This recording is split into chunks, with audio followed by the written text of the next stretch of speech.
চলো আজকে তোমাদের একটা ভীষণ সুন্দর ক্যাফেতে নিয়ে যাই, যেখানে গেলে মেয়েরা মনে হয় হাজার খানিক ছবি তুলেই নেবে। সো বেশ কয়েক মাস আগে আমি আর শাগনি গিয়েছিলাম ত্রোফ ক্যাফেতে। ক্যাফেটা এতটা পিন্টারেস্টি এবং এতটা সুন্দর, তোমাদের কি বলবো। আর এখানের অ্যাম্বিয়েন্সটা ভীষণ সুন্দর ছিল, মানে তোমাদের হাজার খানিক ছবি এই একটা ক্যাফেতেই উঠে যাবে আর ভিডিও করতে করতে নিজেরাই পাগল হয়ে যাবে। আর এখানে আমরা অর্ডার করে নিয়েছিলাম প্রথমে কফি এবং তার সাথে চিজ বল। কফিটাও ভীষণ সুন্দর ছিল, তার সাথে চিজ বলটাও। আর চারিদিকে এত সুন্দর করে সাজানো যে আমি কোথায় গিয়ে ভিডিও করব, ফটো তুলবো, নিজেরাও বুঝতে পারছিলাম না। Which one?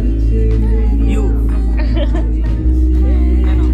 আমরা না মাঝে মাঝে এইরকম সুন্দর সুন্দর ক্যাফেতে যাই আর গিয়ে এক্সপ্লোর করি। হ্যাঁ, আমি ফুড ব্লগার নই, কিন্তু বেশ ভালো লাগে আমাদের নতুন নতুন ক্যাফে এক্সপ্লোর করতে।